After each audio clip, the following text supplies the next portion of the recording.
Next, on Lifetime's intimate portrait, Joan Collins. Joan Collins catapulted to fame with one line. I'm glad to see that your father had your teeth fixed, if not your tongue. And I thought that was a pretty good Alexis line. And quickly became the woman America loved to hate. The thing that I found fascinating that everybody hated her so much for was that she used men like toys. She was a sexy siren of Hollywood's golden era. She had the ability to go beyond being a starlet and go the distance. She was from the glamorous era, and in many ways sort of the last of the real glamorous movie stars. Her high-profile love affairs filled the gossip columns. I was living with Warren Beatty, and it was considered to be shocking. He had this little teeny attic room at the top of the Chateau Marmont, so every night I had to go up there, and he came down to the suite. Joan has won fortunes and seen financial ruin. Joan's finances have, almost like the stock market, done this over the decades. She has been loved and betrayed. She trusted him implicitly and was completely shut down to find out what was going on in her life. And Joan nearly suffered every mother's worst nightmare. The doctors were sort of, I think, secretly just shaking their head because they didn't feel that Katie would come out of it. I sat with her day and night, by her side, willing her back to life. A lifetime filled with love and loss. This is an intimate portrait of the legendary, the glamorous, the everlasting Joan Collins.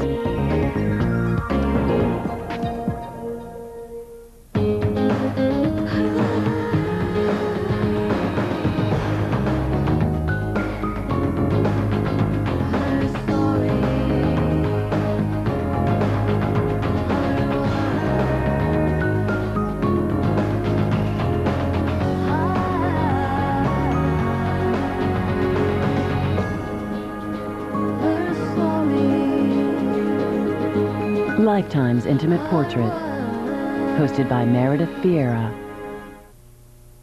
It's so easy to think of Joan Collins as the diva who turned Dynasty's Alexis Carrington into a household word. After all, doesn't it take one to play one?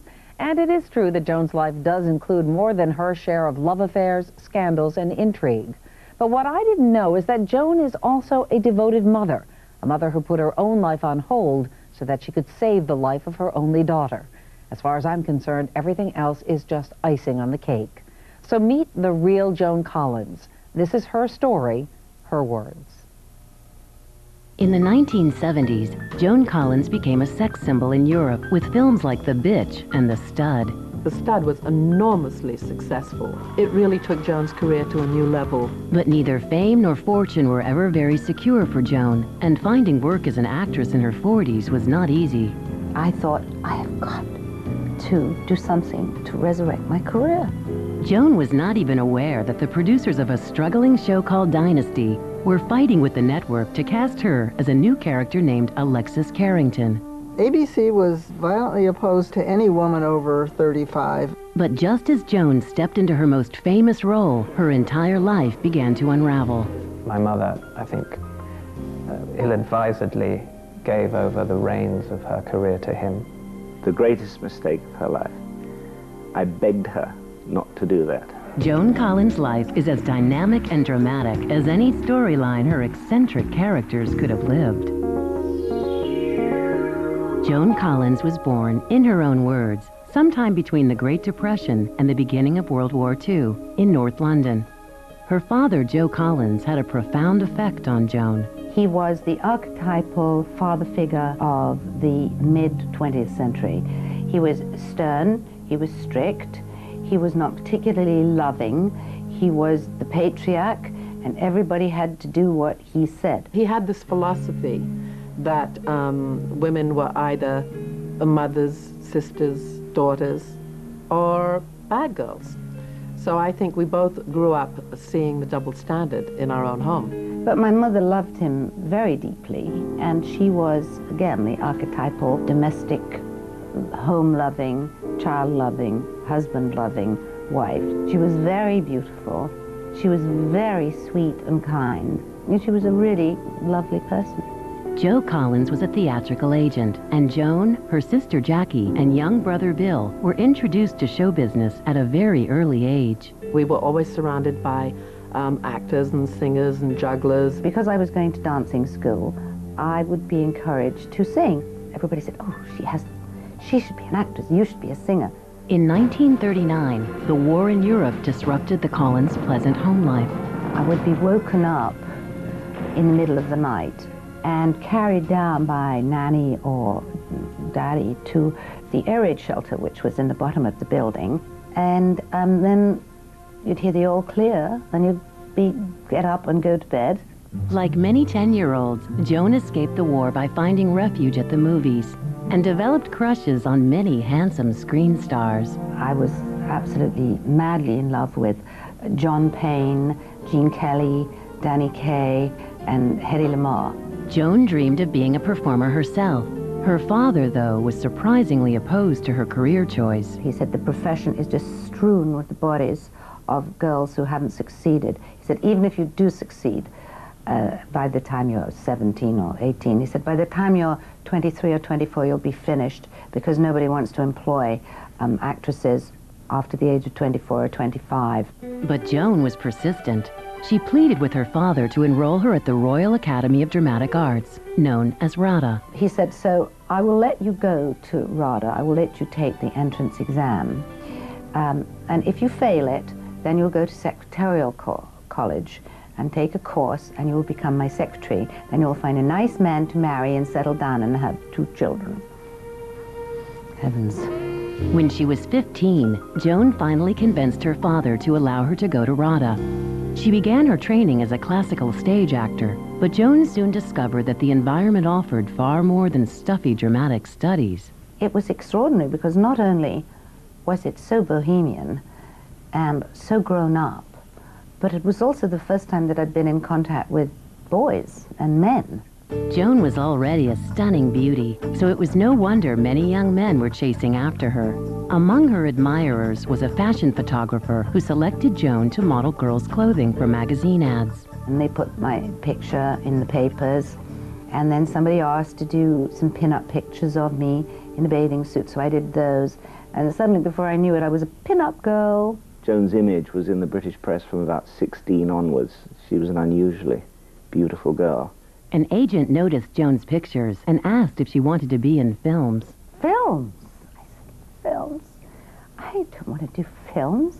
I'm going to be a serious actress, like Vivien Leigh. Much as I liked film stars and I appreciated their glamour, I didn't want to be a film star. I wanted to go on stage.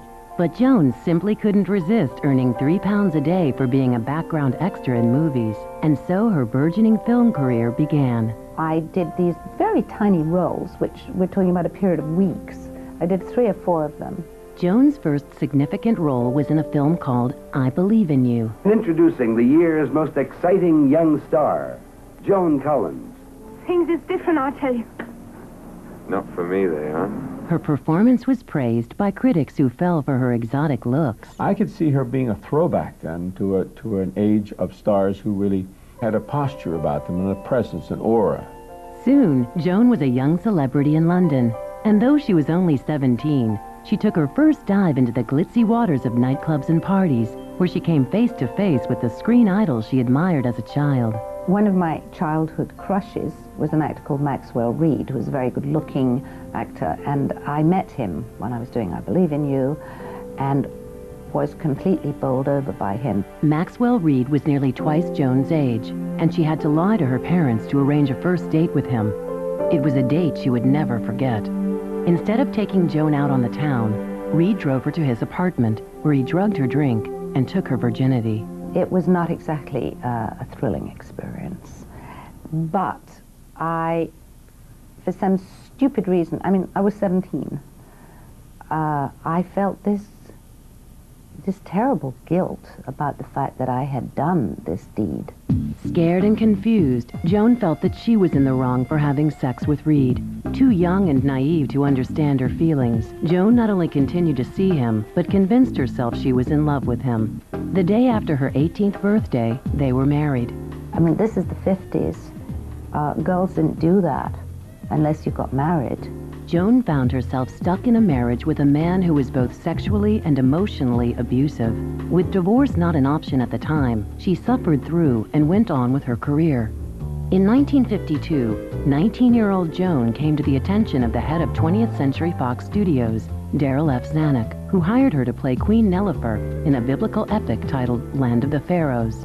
My costume consisted of a skirt that began about 5 inches below the navel. In those days, to show the navel was an absolute taboo. So to cover up the navel, the costume department made this beautiful red ruby, which was stuck with some kind of glue in my navel. Before going on location to Italy for the film, Joan finally had the courage to separate from Maxwell Reed. Though they'd been married only 18 months, British law prevented her from obtaining a divorce for 3 years. While shooting, Joan fell passionately for one of her co-stars, Sidney Chaplin, the son of Charlie Chaplin. The two began an exciting affair of coastal drives and romantic dinners at fancy restaurants. I went out every night and indulged myself in spaghetti, fettuccine, lasagna, and lots of red wine. As I used to go out and got fatter and fatter, every time I would laugh or do anything on the set, the ruby would shoot out and just go falling all over the floor. The film, though not a success, convinced Fox Studios to offer Joan a contract. Most young actresses would have jumped at the opportunity without question, but Joan Collins was as shrewd as Alexis Carrington would be years later. She told her agent to counter Fox's $350 a week offer. So I said, "You've got to get me more money. I've heard that the lowest that they pay their contract girls is $1,250 a week." He said, "You're crazy. You'll never get that." I said, "Fine, I'll never get that. I want to do the theater anyway. You know that. I don't want to be a movie star." But Fox met her demand of $1,250 a week, and in 1953, Joan was on a plane to Hollywood. Next, scandalous affairs overshadowed Joan's career. You seemed to be smitten with her, as were a number of men. And later, Joan embarks on the most important fight of her life. I would sit there growling at nurses or doctors who would come in and say, "Well, this child is not going to be able to recover." This is Lifetime's intimate portrait, Joan Collins. Welcome back to Lifetime's intimate portrait, Joan Collins. At 18 years old, Joan Collins was already a film star in England. She had married and separated from her abusive husband, Maxwell Reed. And after starring in the epic Land of the Pharaohs, she was just landing in Hollywood as a contract player to 20th Century Fox Studios. Her first role was in The Virgin Queen with Bette Davis. But her biggest break came a year later in 1955, when she won the coveted lead role in The Girl in the Red Velvet Swing, a role originally intended for Fox's biggest star, Marilyn Monroe. I, again, was completely bowled over by the fact that I was given this fantastic part, and I took the bit between my teeth and went for it.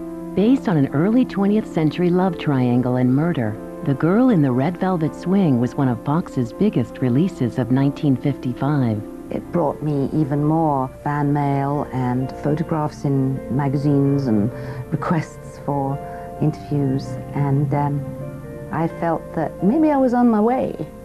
Studio publicity spread the word about their new star, and Joan Collins found herself on the cover of Life magazine. But in the back of my mind, I always knew what my father had said, which is, it doesn't last. Just remember, by the time you're 23 or 24, there'll be new girls coming around and they'll kick you out. In 1956, Joan was in her early 20s and enjoying a growing career in Hollywood. While filming The Opposite Sex with June Allison, she received a stunning blow from the life she had left behind in England. British law would now allow her divorce from Maxwell Reed, but he was suing her for alimony. Still, Joan was happy to finally be free and excited to find new love. One of the things about being in your late teens and early 20s is that you go through a series of relationships. So I was playing the field, which is what you do at that age. But none of Joan's lovers would warrant as much buzz as the young actor who was introduced to her at a party as Shirley MacLaine's brother, Warren something or other. They were the hottest looking couple I ever saw in my life. I mean, they were just it. He had this little teeny attic room at the top of the Chateau Marmont, so every night I had to go up there and he came down to the suite. He seemed to be smitten with her, as were a number of men. My God, she had so many men after her. Joan threw herself into her relationship with Warren Beatty, ignoring criticism for their living together without being married. But Joan faced a more serious issue when she learned that she was pregnant. Living together at that time, I think this was 1960, was not considered the thing to be done. And to have a child out of wedlock was absolutely like the bottom of the barrel. I mean, you just did not do that. More than a decade before the Roe versus Wade case made abortion safe and legal for women in America, Joan was forced to find a doctor who would perform the procedure illegally. I wanted to bring a child into the world that was wanted, and at that point I did not want to bring a child into the world. And so that was it. And it's something I have never had any regrets about one way or another. After the abortion, Warren proposed marriage to Joan, but the engagement didn't last. Amid rumors that Warren was having an affair with his Splendor in the Grass co-star Natalie Wood, Joan left him. Heartbroken, she returned to England where she could be close to her mother, who had become ill with cancer. When I found out that my mother was terminally ill, I started to have all kinds of ambivalent feelings about it. Well, maybe I should try and get married and have a child so my mother can see another grandchild before she dies. Within a few months, Elsa Collins died. I felt I'd let her down in some way. I felt, you know, I hadn't maybe been the daughter that she would have liked. I led this crazy life of being in Hollywood, traveling a lot, having lots of boyfriends, having been divorced by the time I was 19 or 20. And I also thought she was so sweet and so nice and so kind and loving and a wonderful person that it wasn't fair that she went. Joan's contract with Fox Studios ended in 1960, and Joan remained in London, taking time off work and healing from the loss of her mother. She was on the town one evening and met a talented singer, actor, writer named Anthony Newley. I thought he was just the most talented man I'd ever seen. He was a writer, composer, he was a performer, he was a singer, he was a fine actor, and there was a spark immediately between him and Joni. In 1963, they married, and soon after, started a family. We had Tara. 19 months later, we had Sasha. I remember it was really Joan's mothering time. She had Tara and she had Sasha, and she spent a lot of time with them. I think this was the first time that the whole family aspect and the whole motherhood and being married and everything really sort of surfaced, and I think she took it very seriously. Next, Joan watches her husband's infidelity play out on screen. I think the fact that he couldn't make it work was just devastating for her. And later, Joan sets television on fire. The thing that I found fascinating that everybody hated her so much for was that she used men like toys. You're watching Lifetime's Intimate Portrait, Joan Collins.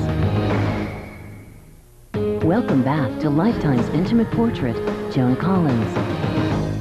In her 20s, Joan Collins enjoyed the lifestyle of a young ingenue in Hollywood, dating men like Sidney Chaplin and Warren Beatty.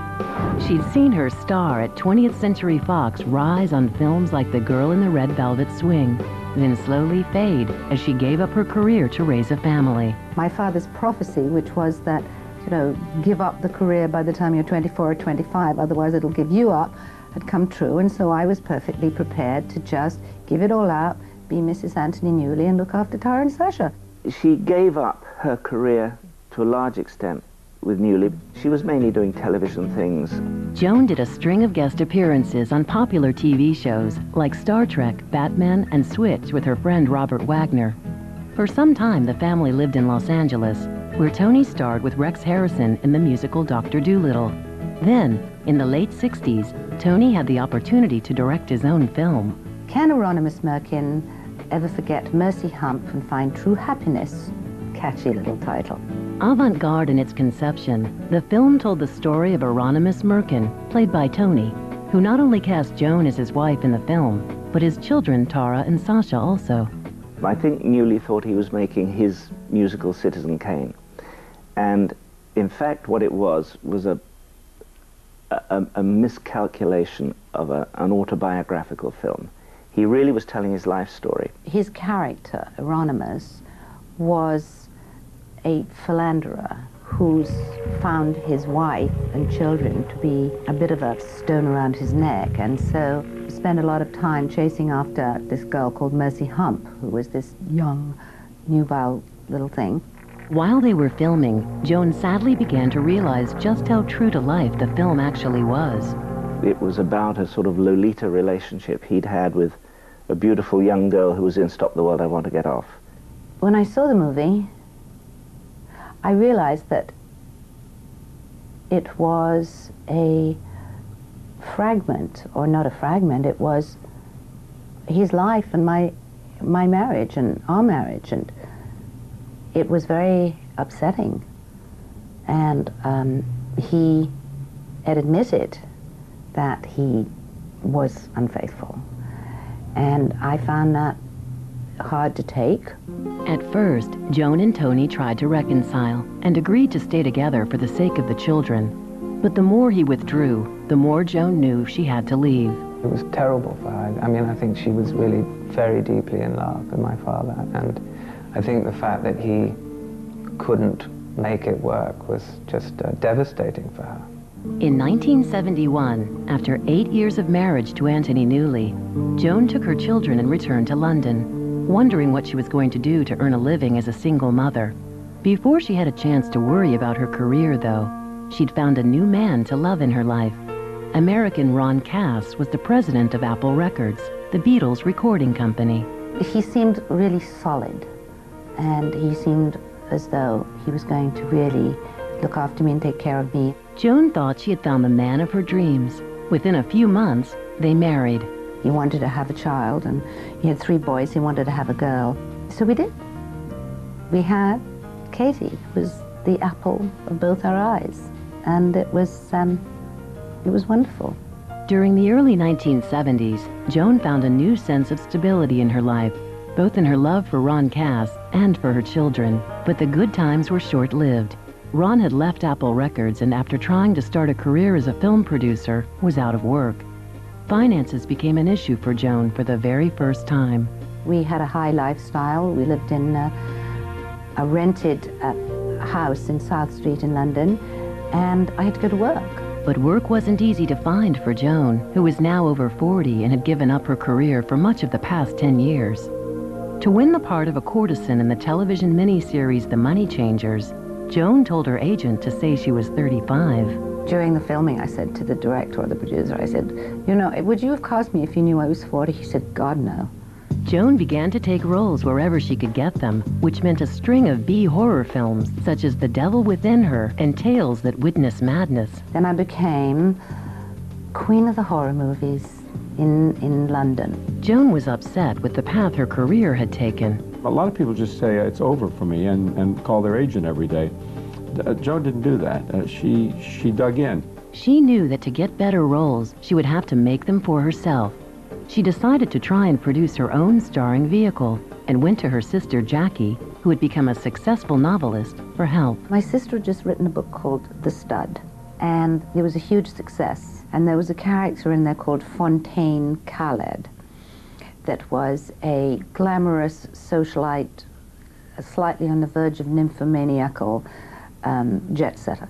And she came to me one day and she said, you know, my career kind of is flat on the ground, and I really would love to do this book as a movie. And I said to Jackie, would you let me have the rights to this book for free, please, sister dearest? So I said, well, that's a great idea. You know, you take the book. If you can sell it as a movie, fine. Being a generous sister. And I went off and started calling all the people that I knew would they like to invest in this very hot movie, which was slightly on the erotic side. Well, I got turned down right, left, and center. Unable to get anyone interested in her project, Joan turned back to her B-movie career. So I went off to do this really dreadful film called The Empire of the Ants, which for some reason has become some kind of cult classic, God knows why. But as I said, you know, put the kids through school that year. Even though The Empire of the Ants was a completely miserable experience for Joan, It got her to the Cannes Film Festival, where she met English film producer George Walker, who agreed to finance The Stud. He read it, and within 28 days, we had a deal. And by the end of the year, we were shooting The Stud. What's going on? An emergency. What's that? Your cue. It really took Joan's career to a new level because The Stud was enormously successful in Europe. It was one of the, top films of the year. On the heels of the success of The Stud, George Walker immediately went into production on a follow-up film, also written by Jackie and starring Joan, called The Bitch. The Stud was great, The Bitch was not. I remember being at the Cannes Film Festival the following year when The Bitch was coming out, and I was on a boat with Kirk Douglas, and I said, Kirk, they're saying they want to do the advertising as Joan Collins is the bitch, instead of Joan Collins in the bitch. He said, that's great, honey, that's just great. He thought it was great. Despite Joan's disappointments, The Bitch was a hit in England, and together with The Stud, had cemented Joan as an international superstar. I mean, her career was over. It was over, and she came back. In 1980, Joan was riding a wave of success. But she put all thoughts of work aside when she and Ron received the horrible news that their 8-year-old daughter Katie had been struck by a car while playing outside their house. With serious head trauma, Katie had fallen into a coma. She was completely devastated because it was a near-death experience. When I first went in to see Katie, and there she was with her head shaved and one pupil fixed and dilated and on a respirator, I broke down. When Katie was in intensive care, I sat with her day and night by her side, talking to her and willing her back to life. Even though the doctors were sort of, I think, secretly just shaking their heads because they didn't feel that Katie would come out of it. I would not allow any negativity to be said around her. I would sit there growling at nurses or doctors who would come in and say, well, this child is not going to be able to recover, this child is... I said, don't talk to her. She can hear you. She can't. I said, she can. She can hear you. Joan and Ron moved into a trailer in the hospital parking lot and did not leave Katie's side for 6 weeks. Finally, Joan's vigil was rewarded when Katie awoke from her coma. She brought Katie back to life, she literally did, by being at her bedside and talking to her and stimulating her. I think my mother's input of energy was key in that miracle. It was very, very hard on all of us, on all of the family. Very hard, and hard for Katie. But she's made a complete recovery, and she's a fantastic young woman now, so out of something terrible comes good. While caring for Katie, neither Joan nor Ron had worked for months. Bills were mounting, and Joan had no idea that thousands of miles away, the producers of a TV series called Dynasty were trying to save their failing show by creating a new character named Alexis Carrington. We didn't really think at that time that it was going to be a long-term character, but we couldn't find the actress that we wanted. Executive producer Aaron Spelling suggested Joan Collins, but the network didn't jump at the idea. ABC was, violently opposed, not so much to Joan, but to any woman over 35. Next, behind the scenes of those famous catfights. Linda loved the fight scenes. It was Joan who came out black and blue, I'm afraid. And later, Joan finds her lasting love in the fountain of youth. The age difference we discussed ad nauseum. I was more concerned about it than he. This is Lifetime's intimate portrait, Joan Collins. Welcome back to Lifetime's intimate portrait, Joan Collins.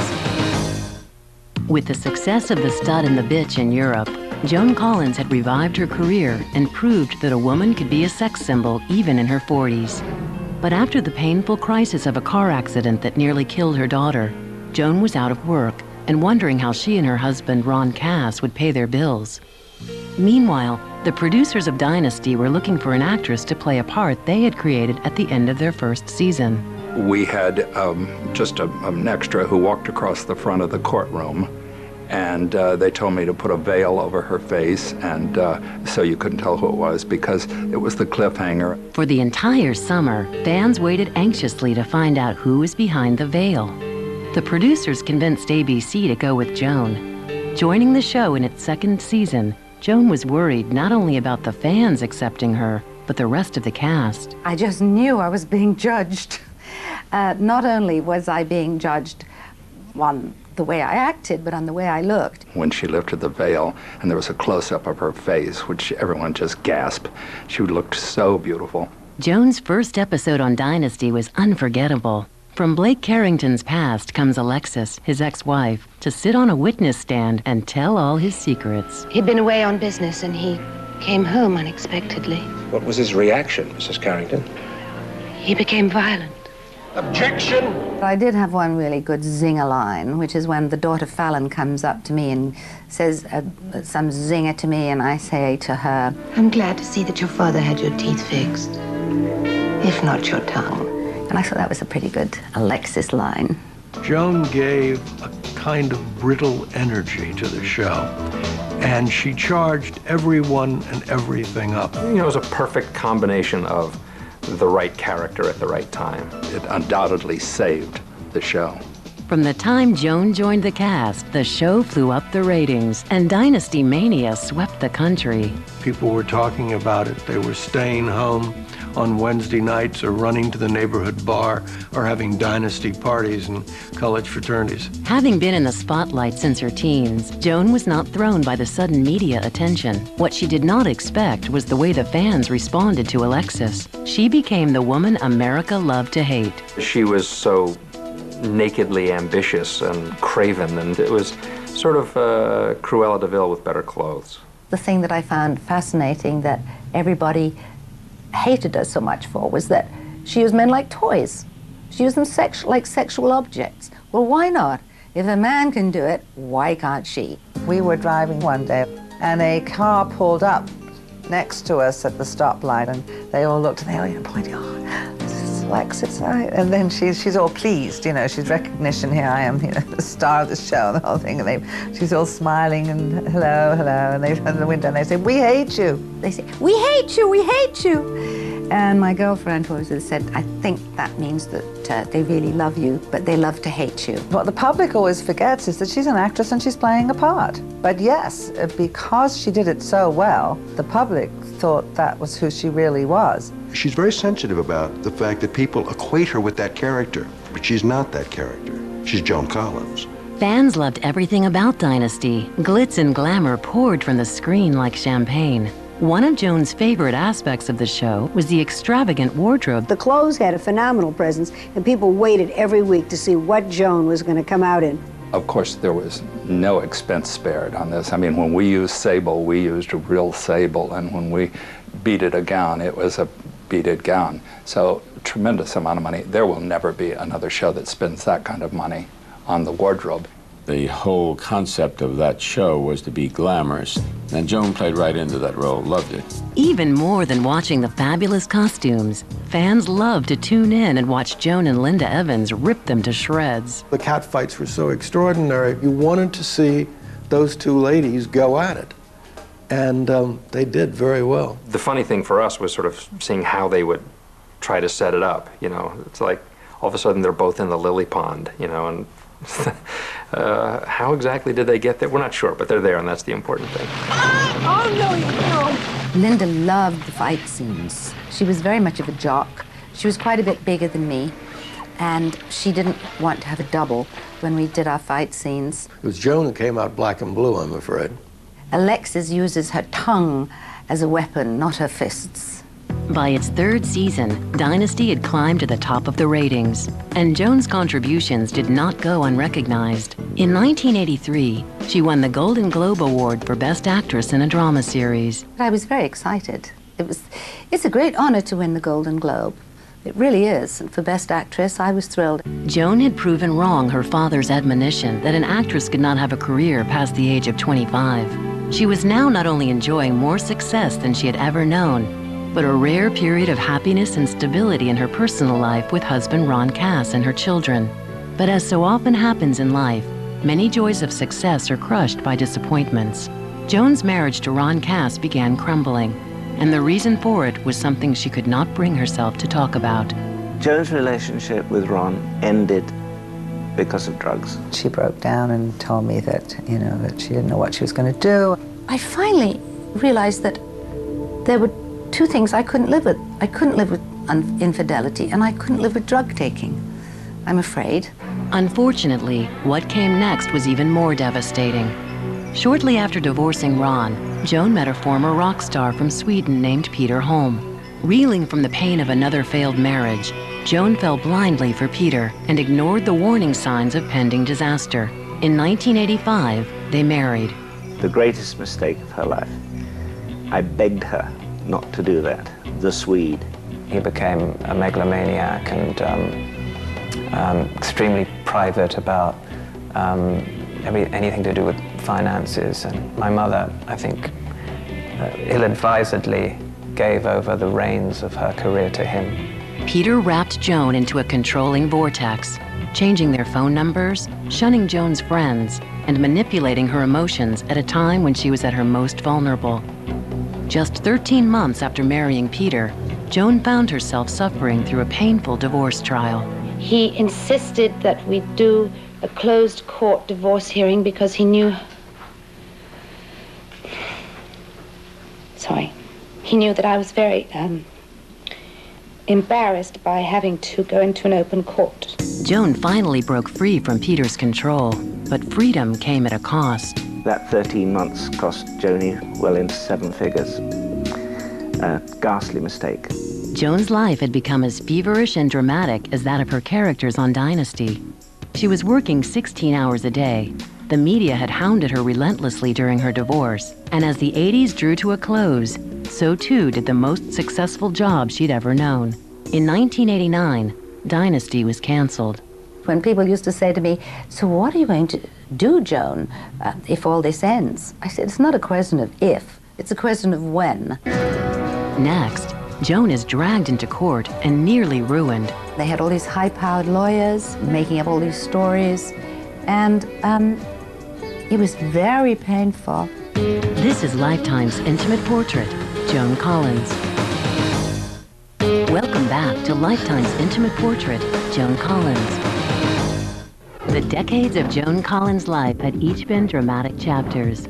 She was a hot young star in her 20s, a wife and mother in her 30s, a sex symbol in her 40s, a superstar in her 50s, defying the convention that said she could not have a career past the age of 25. One thing that ageism cannot affect, and that is creativity, in the sense of doing something, expressing yourself in a way that will allow you to take full advantage of who you are. Now Joan was taking her creativity in a new direction as a writer. I had realized by this time that you cannot rely on the acting profession to give you a living. You have got to have another string to your bow. Joan started writing when she did her first autobiography called Past Imperfect, and it was an enormous hit. And her then literary agent, Irving Lazar, had suggested that maybe she should write fiction like her sister Jackie. The first novel I wrote was Prime Time, and that did very well as well. She knows the world that she is writing about, and she has a sense of humor, and she has a sense of glamour, and she gets it all down on paper. Joan became a best-selling author, and in 1990, Random House Publishers offered her an incredible deal. $4 million for 2 books, with more than $1 million in advance. Joan's huge Random House deal was big news in the publishing community. Joan spent the next 2 years writing Hell Hath No Fury, only to have her publisher reject the book. And I couldn't understand it, and I said, well, I'll do more work on it. Anyway, to cut a very long story short, I then wrote another full novel. In 1994, Random House turned down Joan's second novel also. They not only refused to pay Joan the balance of her contract, but sued her to return the $1 million advance. I couldn't believe that they were actually going to do it. It cost me a fortune. She was very worried, because here is Joan, you know, the author, up against a mega company like Random House. I felt like David and, you know, fighting Goliath. And they had all these high-powered lawyers that were making up all these stories. And it was very painful. Nearly all book deals contain a clause giving the publisher the right to reject a manuscript if they deem it is unworthy to publish. The most interesting thing about Joan's contract with Random House was that they had removed this acceptance clause.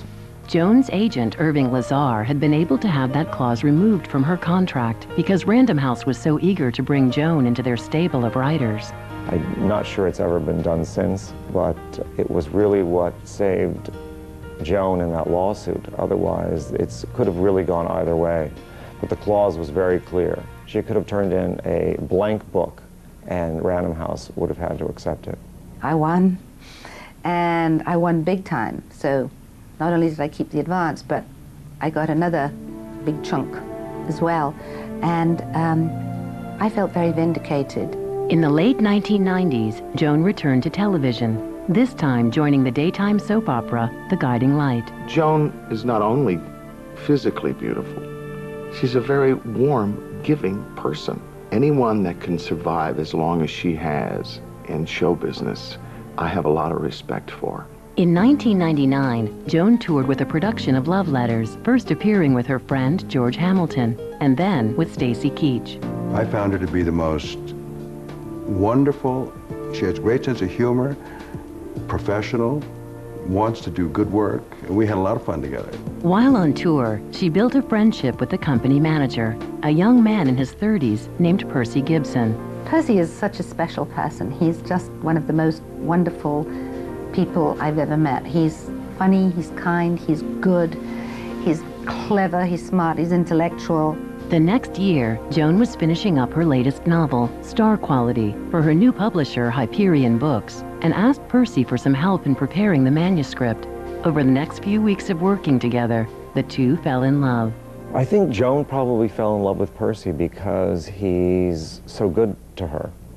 It's obvious that he loves her and wants to take care of her, and that he'll be there for her. You know, people talk about the age difference. You're not aware of it at all when they're together, because Percy is very mature, very kind, gentle soul, and Joni is ageless. As their love for each other grew, Joan and Percy began to discuss the idea of marriage. I do believe in marriage in spite of the fact I've done it a few times before, and so he'd been married before. And we discussed all the issues. The age difference we discussed ad nauseum. I was more concerned about it than he. In 2001, Joan showed that she would not let age stop her from loving any more than it would stop her from working. She became a spring bride, marrying Percy Gibson among a small group of her family and friends. And now finally I got this flip line. People say, so what about the age difference between you and Percy? I said, well, if he dies, he dies.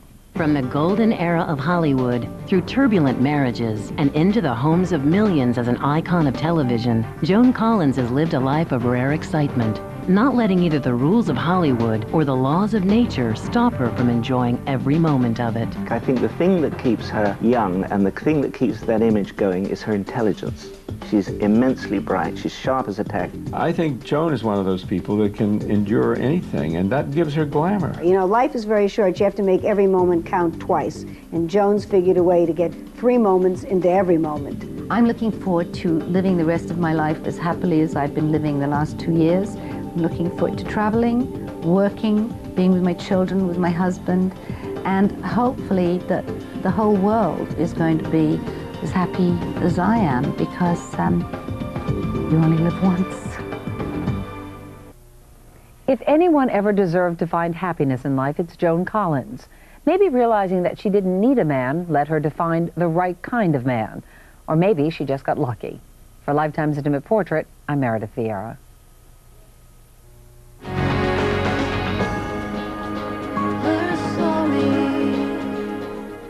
At 7 tomorrow night on Intimate Portrait. She was a natural beauty. I never believed that I was the pretty one. But not a natural for television. It was not something I wanted to do. Hardship was what finally led Linda Evans down the path to stardom. There were no other choices. God knows we needed the money. Her career, her loves. I fell so in love with him the minute I looked at his face. Her life. Upfront, outspoken, Lifetime's Intimate Portrait. Tomorrow night, Linda Evans.